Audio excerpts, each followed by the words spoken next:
Hello and welcome to OIG Outlook 2013.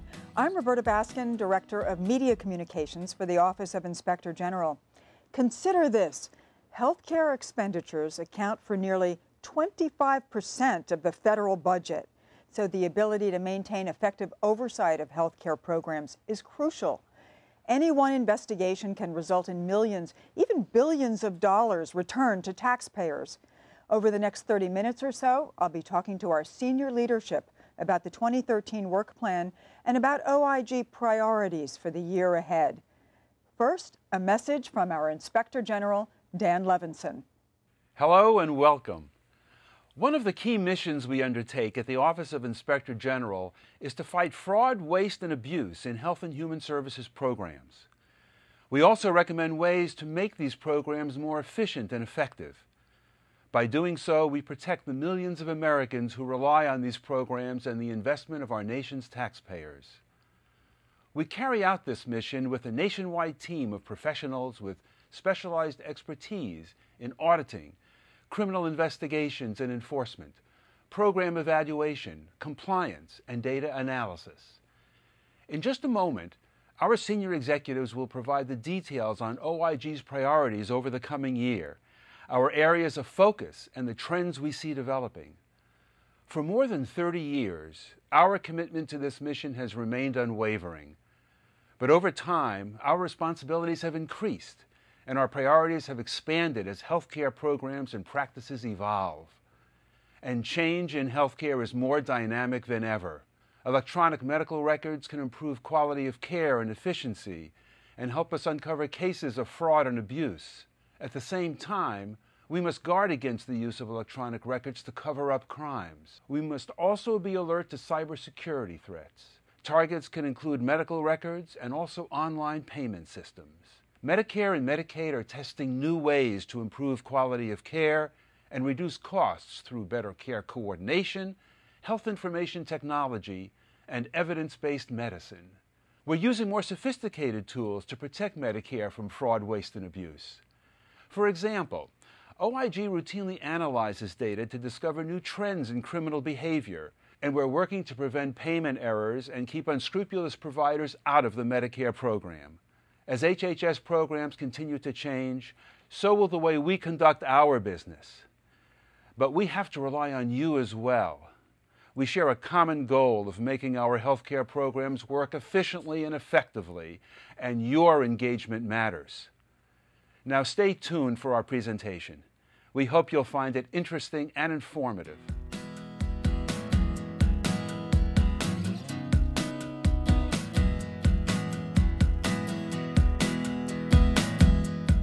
Joining me now is Larry Goldberg, our Principal Deputy Inspector General. In a sense, Larry's our Chief Operating Officer, and his job will be to coordinate the ambitious goals set in the work plan, among many other challenges. So welcome, Larry. Thank you, Roberta. And with Health and Human Services programs accounting for almost 1/4 of all federal spending and touching the lives of virtually every American, how do you decide what the priorities are going to be in the year ahead? Well, carrying out our mission in OIG to maximal impact really requires effective strategic planning and an agile response to unfolding events. So, looking at the big picture, every year we assess the top challenges that are facing the department. So, for example, detecting and preventing fraud in the Medicare and Medicaid programs, or protecting the nation's food supply. So these become OIG priorities every year, and also the areas that we recommend to the department where they focus their attention as well. Well, the overwhelming body of OIG's work does focus on Medicare and Medicaid, but what drives that focus? Well, Medicare and Medicaid are the largest programs that are operated by the department, and together they serve 1 out of every 4 Americans. Congress created a special program called the Healthcare Fraud and Abuse Control Account, specifically to attack fraud, waste, and abuse in the Medicare program. OIG gets about 80% of its resources from this program, so we spend about 80% of our work focusing on Medicare and Medicaid issues. Well, every year OIG issues its work plan in October, and I'm curious, how do you take these big picture priorities and decide what you're going to focus on? How do you get to the details? Sure. We are constantly assessing relative risks and potential impact. So in other words, we look to those areas where there's the greatest potential for fraud, waste, and abuse, and then we look to see where we can effectuate the most positive change. So every time we start an audit or an evaluation, we ask ourselves a number of questions. First of all, how many program dollars are at risk? How many individuals are affected by this particular program? Is anyone's life or health or safety at risk? And then do we have concerns because of previous work that we've done with respect to this program or that others have done? Now, in doing so, we welcome input from the department, from Congress, from the law enforcement community, healthcare providers, and the public. Because with their input, that helps guide us to figure out what emerging trends there are, potential fraud issues, and also where we should place our priorities. The work plan details very specific projects when it comes to audits and with evaluations and inspections. And although the public hears a lot about our enforcement work, there's not so much detail about enforcement in the work plan. Why is that? Right. Well, there's some good reasons why we don't talk about our enforcement activities and our investigations in our work plan. First of all, unlike audits and evaluations, we don't plan our enforcement activities in advance. They really are the response to uncovering evidence of fraud. In addition, we don't really publicly discuss our ongoing investigations or enforcement actions, and that's for a couple of reasons. First of all, to protect the subject's due process rights during the course of investigation, and then to protect the investigation itself.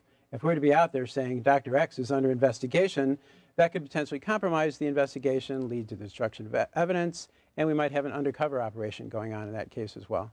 Well, beyond responding to evidence of fraud, then how do you plan enforcement action at a more strategic level? We use data analysis, information from our agents in the field, our other government partners, vulnerabilities that we identify during the course of our audits and evaluations. All of this goes into planning our enforcement activities as well.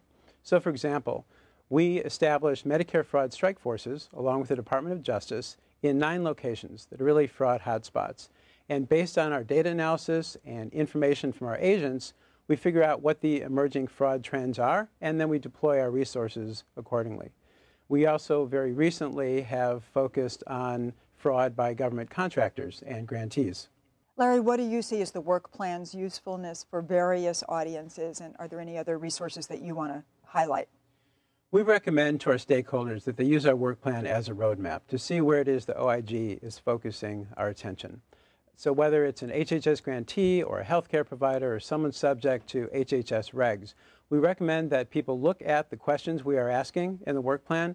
So for example, a hospital can look at some of the audits we are doing in the area of hospital billing. They can compare that to what they're doing in their own facilities and determine whether or not they're complying with Medicare rules. In addition, we report to Congress twice a year on our completed work. In these semi-annual reports, different than our work plan, which is forward-looking as to what we're going to do, it talks about the recommendations we've made, enforcement activities we've engaged in, and what our findings are. And then once each year, we publish a summary of our recommendations, those that have not yet been implemented by the department as to how the department can save money and improve programs. Good information, Larry. Thanks for your insights about what we're going to be doing in the year ahead. Thank you, Roberta.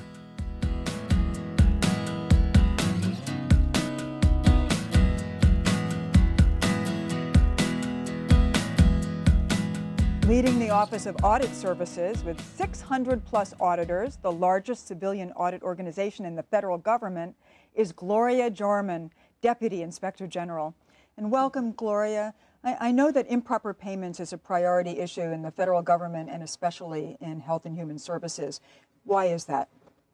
Well, first I want to let you know, Roberta, that an improper payment occurs in the federal government whenever the wrong person is paid the wrong amount for the wrong reason. And we're talking about large dollars. Just in fiscal year 2011, the estimated improper payments in the federal government were $115.3 billion. That's billion with a B. Yeah. And Department of Health and Human Services, with the size of the programs here, made up over half of that estimated improper payments, about $65 billion of the improper payment. $65 billion. Okay. With most of that being Medicare fee-for-service and Medicaid program. Well, tell us about OIG's role on the issue of improper payments. OIG has been doing work in this area for many years. Our current work relates primarily to overseeing the improper payment error rate calculations that are done by the department. And we also do audits to make sure that the improper payment work is being done in accordance with the legislation. And we do audits also of individual providers, suppliers, organizations. That includes our hospital work and our work at community mental health centers and home health agencies. Well, Medicaid is also complex, high priority for you and your auditors. Tell us a little bit about your Medicaid work. The Medicaid program is a very large and complex program, which makes it more vulnerable to fraud and abuse.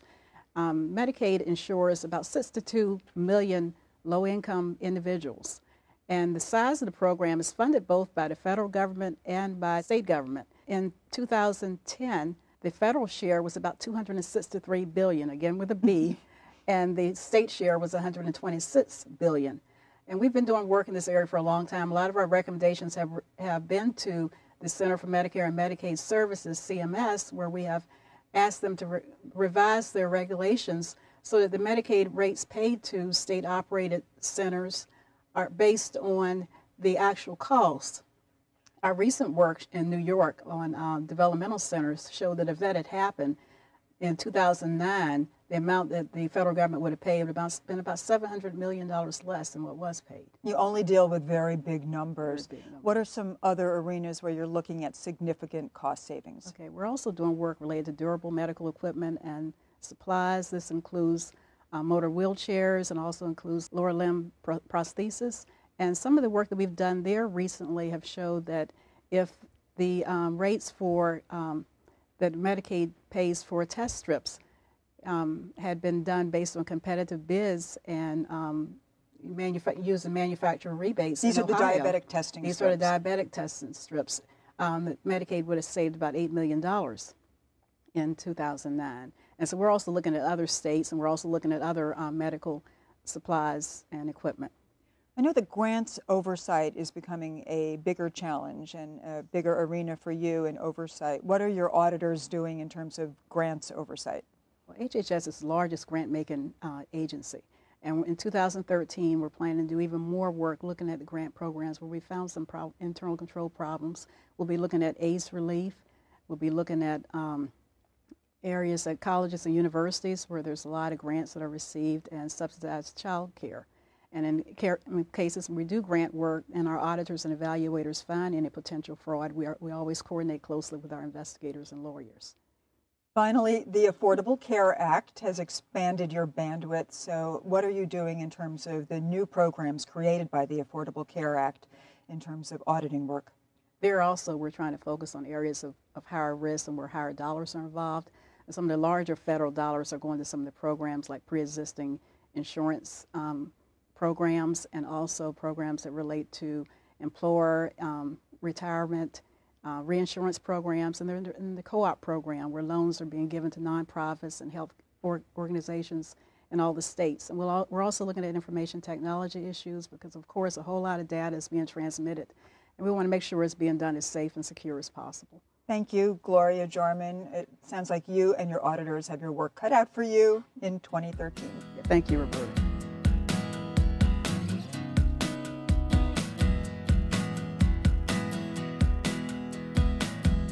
Leading the Office of Evaluation and Inspections, which is like the academic branch of OIG's work, is Deputy Inspector General Stewart Wright.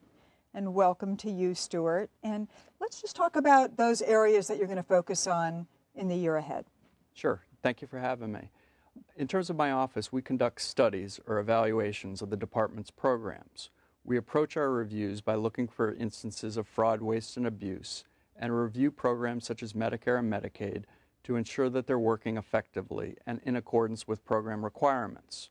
In addition, we look at other areas of the program, including FDA, CDC, and NIH. Today, I'd like to talk to you about 3 areas: contractors, prescription drugs, and quality of care. Well, let's start with contractors then. I know that they play a big role in oversight, but can you talk a little bit about what some of the vulnerabilities are that you've seen in the past? Certainly. We've done a large body of work related to contractors. These entities play critical functions for Medicare. They process all the claims, they detect payment errors, and they perform payment safeguard functions in terms of looking for instances of fraud for purposes of making referrals to law enforcement. Over the years, we found a number of issues associated with these entities. For example, we found in some instances low numbers of proactive case development, low numbers of referrals to law enforcement, and we found other problems associated with lack of access to data and inconsistent definitions related to fraud terms. How are you going to build on that work in terms of 2013? We plan a number of studies to continue to look at the actual operations to determine whether these entities are operating in terms of what they're supposed to be doing for the government. In addition, we plan to look at CMS's oversight of these entities. We also plan to look at recovery audit contractors, which are relatively new entities designed to detect and recover overpayments. What about prescription drugs and Medicare? It's a huge program. What are your concerns? Sure. With respect to prescription drugs, or Part D of the program, we've done a number of oversight reviews looking at data and looking at the appropriateness of payments. In a recent review, we reviewed all claims submitted from 60,000 retail pharmacies and identified 2,600 pharmacies that had questionable billing characteristics. 2,600. 2,600. These entities billed more than $5 billion to the Medicare program, and we identified instances where there were large numbers of prescriptions by individual beneficiaries and other sort of anomalies when those pharmacies were compared to their peers. We want to build on that work by continuing to look for payment errors in terms of duplicate payments. We plan to look at HIV/AIDS drugs and other oversight issues associated with that part of the program. Well, saving money is obviously a theme in OIG's work, but quality of care, as you mentioned, that's important because we're talking about saving lives. What kind of work are you planning on that? In the last area, quality of care, we've obviously done a large body of work over the years, and this has been a top priority for us. Recently, we raised many concerns associated with the use of antipsychotic drugs in the nursing home population. In addition, in a separate review, we reviewed the care that Medicare beneficiaries received once they were admitted to hospitals and found that 13% of beneficiaries actually received care that was harmful and resulted in permanent harm. For 13%? 13%. In addition to those beneficiaries, we found another 13% that had care that resulted in temporary harm. We plan to build on that work and review the care that Medicare beneficiaries receive once they're discharged from the hospital to other post-acute care settings, including skilled nursing facilities. We also plan to look at how CMS handles poor-performing nursing homes and look again at whether or not patients in nursing homes are being readmitted to hospitals and whether or not those readmissions were preventable. Lots to do in 2013. Thank you, Stewart Wright, and giving us a glimpse of your priorities on evaluations in the coming year. Great. Thank you.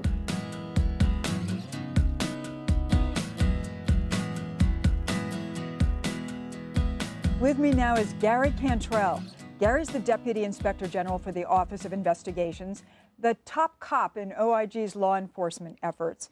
Thank you, Gary. And Thank you. Just broadly speaking, talk a little bit about the enforcement work that you have done and what's coming up in the year ahead.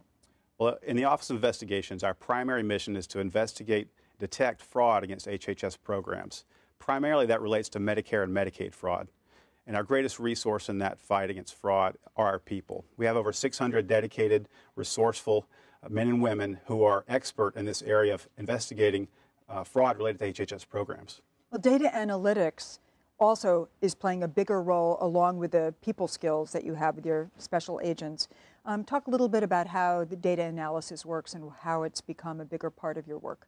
Data analytics has become a growing part of our work. It's always been a part of our work, but even more today. We use data analytics to allocate our resources. So we identify where fraud hotspots exist geographically, and we locate our resources to have a higher impact with our investigations. Can you talk about a particular case recently where data analytics is what made it a success? Sure. Data analytics also helps us in our investigations. And in a recent example in South Florida, we had a case where through the use of data, we were able to identify over $1.5 million which had been submitted to the Medicare system within a month of a fraudulent provider whose intent was only to commit fraud and never provide a service and stop those payments from going out the door. So while we continue to investigate this case, the payments had been stopped, and we ended up arresting 4 people within 2 months. Well, South Florida is where the strike force model was first tried out, and it's now spread across the country. Talk a little bit about how the strike force model works. Well, strike force model is a model that was developed in Miami, and we have a team of individuals from the OIG, the FBI, working with prosecutors from the Department of Justice, a team approach to investigating healthcare fraud, and an increased emphasis on the use of data to further these investigations more quickly than we did historically. Well, dozens of criminals steal millions of dollars and then flee the country and become fugitives. When that happens, what do you do? Well, unfortunately, that's correct. Some individuals think they can get out of jail free by leaving the country. Unfortunately for them, we have a global reach, and through our partners such as Interpol, we're able to locate and apprehend these individuals and bring them to justice back in the United States. What about the OIG's Most Wanted website? What role does that play? The OIG Most Wanted fugitive site is great for us in alerting the public to the issues related to healthcare fraud. They can visit this site, see our 10 most wanted, and if they know anything about these individuals, they can contact us to alert us to their location and help us apprehend them. Well, the headlines are made with Medicare and Medicaid. That's what we hear about the most, but what are some other arenas where you're doing detective work? We're also very active in the child support enforcement arena. If a deadbeat parent fails to pay their child support obligations and leaves the state to avoid paying, it becomes a federal case and we get involved. We also are very interested in the grants that the Department of Health and Human Services issues and fraud within those areas. HHS is the largest grant-making organization in the federal government, so there's lots of opportunity there for our work. What kind of impact do you think that the enforcement work is having on healthcare fraud? I think we're having a tremendous impact. For every dollar invested in our anti-fraud efforts, along with our partners, $7 is returned to the Medicare Trust Fund. Garrett Cantrell, thank you for giving us a glimpse of what you're going to be doing in the year ahead.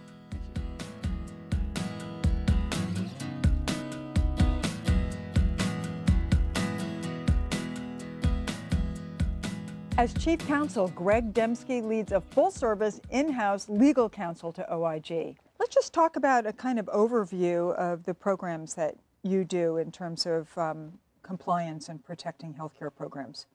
Sure. We in the Office of Counsel to the IG provide all the legal services for OIG, and we have a specialized role with respect to certain enforcement and compliance matters, such as exclusions. Talk about exclusions. That's a big part of what you do, and it is what any provider doesn't want to hear. Federal healthcare programs will not pay for any items or services furnished by an individual or entity which is excluded. And so that has a very broad application because it applies to someone like a physician who's directly billing for their services, but also to a nurse who's employed at a hospital or other institution, and even to companies like pharmaceutical companies that sell items that are then billed by other entities.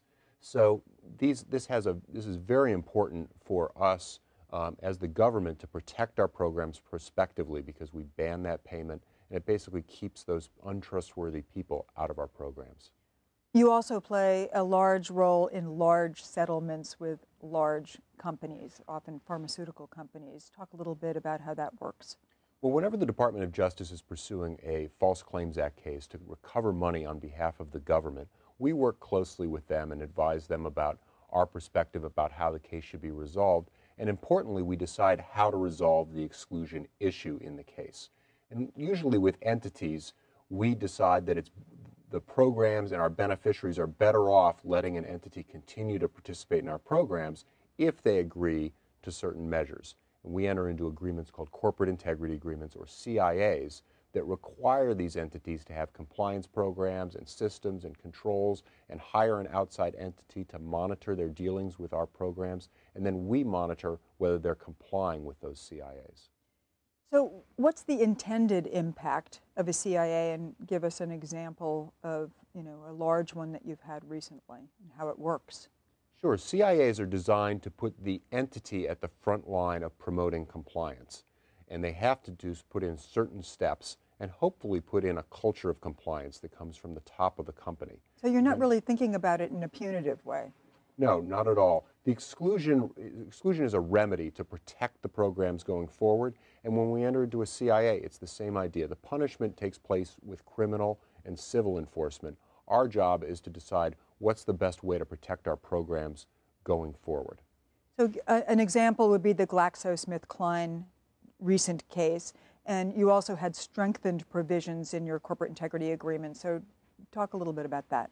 Sure. The largest healthcare fraud settlement ever is the GlaxoSmithKline case. The company paid $3 billion to resolve their civil and criminal allegations against them. We did a corporate integrity agreement that had some innovative provisions, two in particular that relate to how individuals at the company are compensated. First of all, before the case, the settlement was finalized, the company actually changed the way that they compensate their salespeople and severed the relationship between sales that are generated for a particular product and the compensation to salespeople. So they now, their salaries and bonuses of these employees are based on their knowledge, scientific knowledge, and the job that they do imparting accurate information to physicians. We are requiring them to continue that for the next 5 years. The other provision is what we call a clawback, which allows for the clawing back of bonuses that have been made by executives where they were engaged in wrongdoing or the part of the business that they were responsible for was engaged in wrongdoing. Quality of care plays a growing role in these CIAs. Can you talk a little bit about how that works? Yes, absolutely. When we have a case that involves not only financial fraud but also potential harm to our beneficiaries, we do enhanced CIAs, and most importantly, we require the entity to hire an independent monitor that goes in on-site and looks at the services being provided to our beneficiaries and the systems and controls that the entity has in place, and we then monitor and take enforcement action based on that. And finally, educating providers is gaining importance. What are some examples? OIG has always believed that it's important to give information to the provider community to promote voluntary compliance, and we do that through advisory opinions, compliance program guidance, fraud alerts, but also increasingly over the last couple of years, more and more resources on our website, for example, videos that talk about a variety of compliance steps that providers can take, and so that they can look at those videos and use those for training that fits the needs of that particular provider.